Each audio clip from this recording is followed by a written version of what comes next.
Well, there is a lot of evocative sites in Ireland. I mean, hundreds and hundreds of them.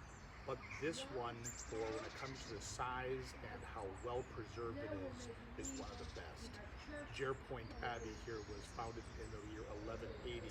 It's very famous for its carvings. We're going to see some carvings around the priory area, around the cloister area, and some of the If there's only one place, there's only one ruin that you would go to while in Ireland, this is it.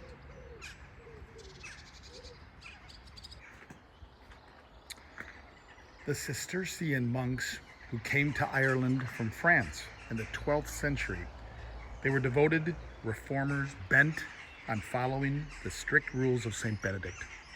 Their holy mission was to bring the wild Irish Christian church, which had evolved unsupervised for centuries on the European fringe, back in line with Rome.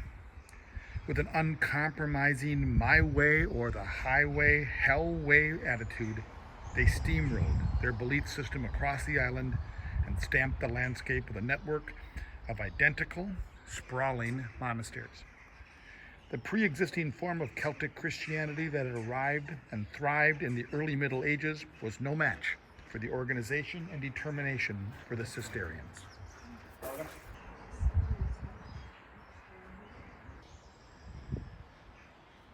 For the next 350 years, these new monasteries held the moral high ground and were the dominant local religion authorities. Monks get closer to God by immersing themselves in the hardship of manual fieldwork, building water mills, tending kilns, and advancing the craft of metallurgy.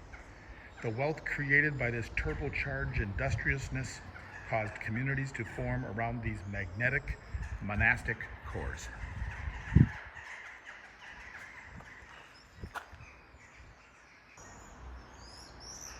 What eventually did them in? King Henry VIII's marriage problems.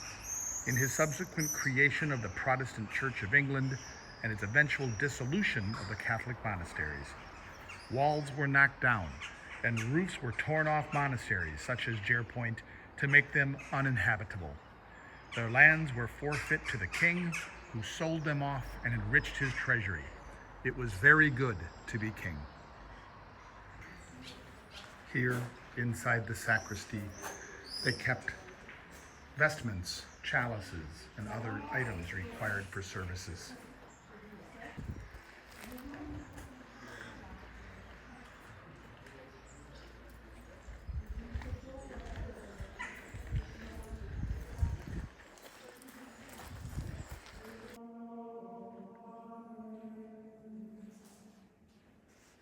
Here in the chapter house, a chapter of the Rule of Benedict was read daily.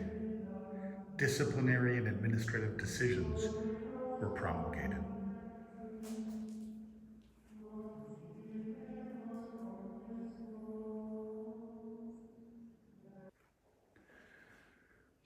This room in the Abbey was the prior's room, the administrative section of the Abbey. It now holds an exhibit that shows many of the carvings that have fallen off the Abbey as it has been declining. And they are saved here for renovation. In this day room, the novices were trained. And in these dormitories, the monks rose for prayer at 2 a.m. and returned to bed an hour before sundown. Cistercian monks were known for their austerity, and so one of the things that is unique about Jerpoint is the amount of detail that they allowed to be put into their abbey.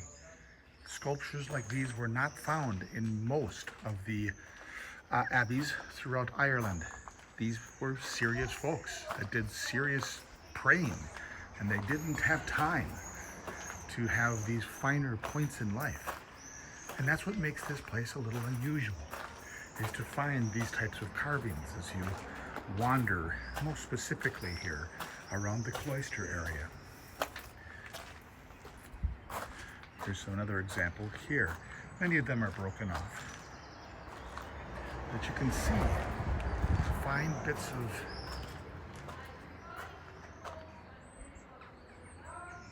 of sculpture all around, of carvings, all as we walk around the outside.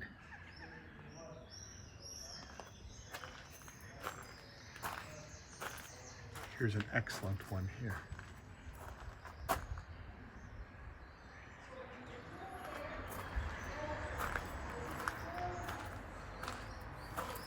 This one looks to be a serpent or a snake.